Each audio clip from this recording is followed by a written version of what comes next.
നമസ്കാരം. ഭീമ ജ്വൽസ് മനസ്സിലൊരു മഴവില്ലിൽ ഇന്നത്തെ നമ്മുടെ അതിഥി സംവിധായകൻ ശങ്കരൻ പോറ്റിയും. ഭാര്യയെ പിന്നെ നിങ്ങൾക്ക് നന്നായിട്ട് പരിചയമുണ്ടാവും. നമ്മൾ ഒരുപാട് സിനിമയിലും ടെലിവിഷൻ സീരിയലിലും ഒക്കെ കണ്ട് നമുക്ക് വളരെ ഇഷ്ടപ്പെട്ട ഒരു നടിയാണ് ഇന്ദുലേഖ. ഒപ്പം മോളും ഉണ്ട്, ഉണ്ണിമായ. ഉണ്ണിമായ ഏത് ക്ലാസ്സിലാണ് ഉണ്ണിമായ? സെക്കൻഡ് സ്റ്റാൻഡേർഡ് ആണോ? ഏതാ സ്കൂള്? കാർമൽ.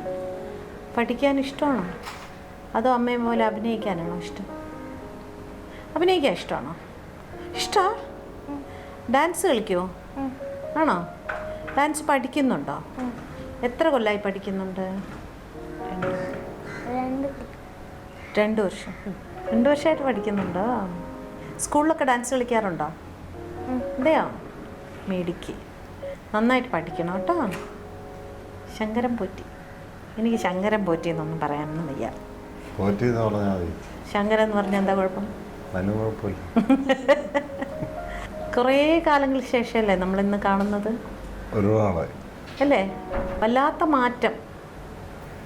ആളാകെ മാറിപ്പോയി. ബാംഗ്ലൂർ വെച്ചൊരു സീരിയസ് ആക്സിഡന്റ് നടന്നു. ആണോ? എന്ത് ആക്സിഡന്റ്? ബാംഗ്ലൂർ ഇടിച്ചു. എന്ത് ചെയ്യുമായിരുന്നു പോറ്റി? എന്ത് ചെയ്യുമായിരുന്നു? കാറിലായിരുന്നു. കാറ് ഇവരുണ്ടായിരുന്നോ? ഇല്ല. ഡ്രൈവ് ചെയ്യായിരുന്നോ? അല്ല, ഓട്ടിച്ചിരുന്ന വേറെ റോള്. ബാക്കിൽ ഇരുന്ന ആള് മരിച്ചുപോയി, ഞാൻ ഫ്രണ്ടിൽ ഇരിക്കുകയായിരുന്നു. അപ്പോൾ ഫുള്ള് റിപ്സ്, കൈകാല് എല്ലാം ഒടിഞ്ഞു. 2 വർഷം കിടപ്പായി പോയി. അവിടെ തന്നെ ആയിരുന്നു അതോ ഇങ്ങനെ കൊണ്ടുവന്നു? ഇല്ല, ഇവിടെ തന്നെ ഇങ്ങനെ കൊണ്ടുവന്നു. ഇതിപ്പോൾ 2 കൊല്ലം മുമ്പാണോ? ഇല്ല, ഇതിപ്പോ 5 വർഷം 5-6 വർഷമായിരുന്നു. അതെയോ? വല്ലാത്ത ടെൻഷനിലായിരുന്നിരിക്കും അല്ലേ ആ സമയത്ത്? ഇപ്പം എല്ലാം നോർമലായോ? കുഴപ്പമില്ല. വർക്ക് ചെയ്ത് തുടങ്ങിയോ? ചെയ്യുന്നുണ്ട്. ഇപ്പം എന്ത് ചെയ്യുന്നു? ഇപ്പോൾ ഇടയ്ക്ക് കുറേ ആഡ് ഫിലിംസ് ചെയ്തുകൊണ്ടിരുന്നു. പിന്നെ ഇപ്പോൾ പാസരം സീരിയലിലെ പോസ്റ്റ് പ്രൊഡക്ഷൻ ഡയറക്ടറായിട്ട് വർക്ക് ചെയ്യുന്നു. അതെയോ? 1 വർഷമായിട്ട് അതിലായിരുന്നു. അതെയോ? ഇനി എന്താണ് അടുത്ത് എന്ത് ചെയ്യാൻ പോകണം? ഇപ്പോൾ വീണ്ടും സീരിയൽ തന്നെ വന്നിട്ടുണ്ട്. അല്ല, ഒരു ഫിലിമിൻ്റെ പ്രോജക്റ്റ് ഇങ്ങനെ പറഞ്ഞിട്ടുണ്ട്. ഞാനും ലാലിൻ്റെ ബ്രദറും ഉണ്ടായിരിക്കും, വാൾട്ടർ. ഓ, വാൾട്ടറുമായിട്ട്. ഓക്കെ. അപ്പം അതിൻ്റെ പ്ലാനിങ് നടക്കുക. അതെ. ആരൊക്കെയുണ്ട് പോറ്റിയുടെ വീട്ടിൽ? ബ്രദേഴ്സ്, സിസ്റ്റേഴ്സൊക്കെ? 2 ചേട്ടന്മാർ. ഒരു ചേട്ടൻ വീടിൻ്റെ അടുത്ത് തന്നെ, വേറൊരു ചേട്ടൻ തമലത്ത് താമസിക്കുന്നു. പിന്നെ ചേച്ചി മദ്രാസ് സെറ്റിൽ. ഇപ്പോൾ ഇന്ത്യയിൽ ഏറ്റവും അറിയപ്പെടുന്ന ആസ്ട്രോളജറുടെ വൈഫാണ്, സൂര്യനാരായണൻ നമ്പൂതിരി. അപ്പോൾ അവരവിടെ സെറ്റിലായി ചെന്നൈയിൽ. പിന്നെ അച്ഛൻ മരിച്ചുപോയി, അമ്മ ചേട്ടൻ്റെ കൂടെ പ്രായമായുണ്ട്.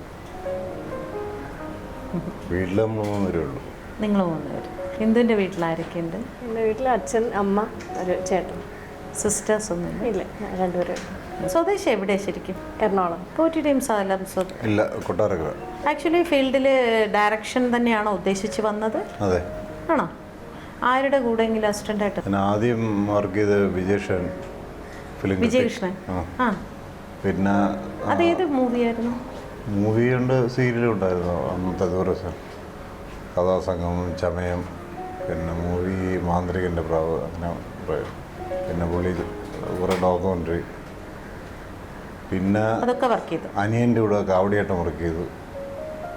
പിന്നെ കലാരസാറിൻ്റെ അസോസിയേറ്റായിട്ട് കുറച്ച് പടം വർക്ക് ചെയ്തു. പിന്നെ സിദ്ദിഖ് ലാലിൻ്റെ കൂടെ വർക്ക് ചെയ്തു. നമ്മളൊക്കെ പരിചയപ്പെടുമ്പോൾ എനിക്ക് സിദ്ദിഖ് ലാലിൻ്റെ കൂടെ വർക്ക് ചെയ്യുന്നതാണ് അല്ലേ? പിന്നെ നിർത്തി 1.5 വർഷം സീഡിൻ്റെ ഡോക്യുമെൻ്ററി ചെയ്തുകൊണ്ട് ഇരുന്നു. പിന്നെ ഇൻഡിപെൻഡൻ്റ് ആയിട്ടുള്ള പരിപാടികൾ അങ്ങനെ നോക്കിപ്പോയി. ക്ഷമയുണ്ടോ നല്ലപോലെ? കാരണം ഇത്രയും കാലമായില്ലേ ഫീൽഡിൽ വന്നിട്ട്. അത് മാത്രമേ ഉള്ളൂ. ക്ഷമയുണ്ട്. ഞങ്ങൾ 2 പേരും പൊതുവേ നല്ല ക്ഷമാശീലരാണ്. ഇന്ദു വളരെ എപ്പോഴും ഇന്ദുവിനെ ഞാൻ ഇങ്ങനെ ഒതുങ്ങി ക്വയറ്റായിട്ടേ കണ്ടിട്ടുള്ളൂ. ആണോ? പൊതുവെ എങ്ങനെ? വികൃതിയൊന്നും ഇല്ലായിരുന്നോ കുട്ടിക്കാലത്ത്? ഇല്ല. ഓ ശരി. മോളും അതുമാതിരി വികൃതി ഇല്ലാത്ത കുട്ടിയാണോ? മോള് ഭയങ്കര വികൃതിയാണ്. ആണോ? നിങ്ങൾ ഇഷ്ടപ്പെട്ട് വിവാഹം കഴിച്ചവരല്ലേ? അല്ലേ? ഇന്ദു ഇവരുടെ ഇതല്ല അല്ലേ? അല്ല. ആണോ? ഓ, നിങ്ങൾ സെയിം ഇത് തന്നെയാണ്. എതിർപ്പുണ്ടായിരുന്നോ വീട്ടിൽ? അവർക്ക് ഇവരുടെ വീട്ടുകാർക്ക് എതിർപ്പായിരുന്നു. ഇവരുടെ വീട്ടുകാർക്കാണോ എതിർപ്പ്? എന്തിനാ? ഫിലിം ഫീൽഡിലുള്ളതായത് നമ്മുടെ ഫിലിം ഫീൽഡിലല്ലായിരുന്നോ കല്യാണം കഴിക്കുമ്പോൾ? അല്ലേ? അതെ. ശരി. പക്ഷെ എതിർപ്പോട് കൂടിയാണോ വിവാഹം കഴിച്ചത്? രജിസ്റ്റർ മാരേജ് ആയിരുന്നു.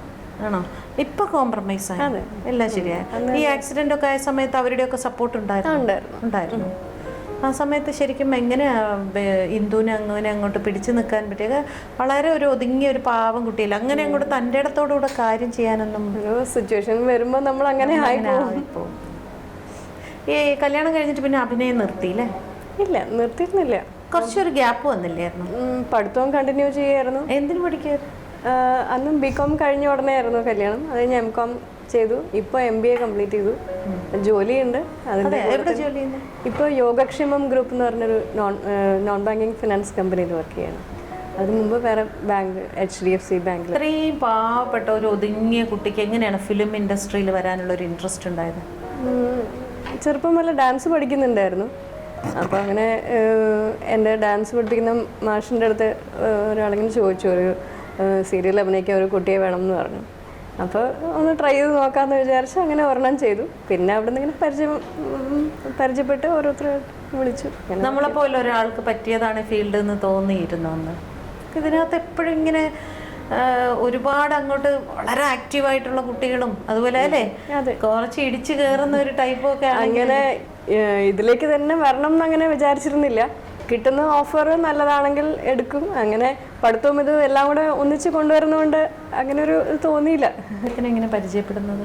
വർക്ക് ചെയ്തിട്ടാ? അതെ, സാജൻ സാർ ഡയറക്റ്റ് ചെയ്ത ഒരു സീരിയൽ ഉണ്ടായിരുന്നു. അതിൽ അസോസിയേറ്റ് ഡയറക്ടറായിരുന്നു. അങ്ങനെ പരിചയപ്പെട്ടു. അതിനുള്ള ധൈര്യമൊക്കെ അപ്പോൾ ഉണ്ടായിരുന്നു, ഇത്രയും പാവപ്പെട്ട കുട്ടിയാണെങ്കിലും അല്ലേ? അങ്ങനെയൊക്കെ സംഭവിച്ചു പോയി. അല്ല, അതിനും വേണ്ട ഒരു ധൈര്യം രജിസ്റ്റർ മാരേജ് ചെയ്യാൻ വരാനൊക്കെ. അന്നിത്ര നല്ല പയ്യനെ കണ്ടിട്ടില്ല. വേറെ ആരെയും കണ്ടില്ലായിരുന്നു ഇത്രയും നന്നായിട്ട്. എന്താണ് പുള്ളി ഇഷ്ടപ്പെട്ട സ്വഭാവം അന്ന്? ഭയങ്കര സ്ട്രെയിറ്റ് ഫോർവേഡ് ആയിരുന്നു. എല്ലാം തുറന്നടിച്ച് പറയും. അപ്പോൾ ഒന്നും ഇങ്ങനെ ഒളിച്ചു വെക്കുന്ന സ്വഭാവമൊന്നും ഇല്ലായിരുന്നു. അപ്പം അങ്ങനെ ഇഷ്ടപ്പെട്ടു. അത് മതിയോ ജീവിക്കാൻ? അന്നത്തെ ആ പ്രായത്തിൽ വേറെ ഒന്നും ചിന്തിച്ചില്ല. എല്ലാവരും പ്രായത്തിൽ ചെയ്യുന്ന അബദ്ധമാണ് പൊതുവെ ലവ് മാരേജ് ചെയ്യുന്നവരൊക്കെ പറയുന്നത് കേട്ടോ. അവസാനം പ്രായം വന്ന് ബുദ്ധിയൊക്കെ വരുമ്പോഴാണ് അന്നത്തെ പ്രായത്തിൽ ചെയ്യുന്നത്. പിന്നെയാണ് MBA ചെയ്യണം, അത് ചെയ്യണം, ഇത് ചെയ്യണം തോന്നല് വന്നത്. പോറ്റിയ കല്യാണം കഴിച്ചതിന് ശേഷം അല്ലേ? ജീവിതം പഠിച്ചു വന്നപ്പോ അതൊക്കെ പഠിപ്പിച്ചു. അത് കാരണം ഏത് സാഹചര്യത്തിലും ജീവിക്കാനുള്ള ഒരു ഇതാക്കി എടുത്തു.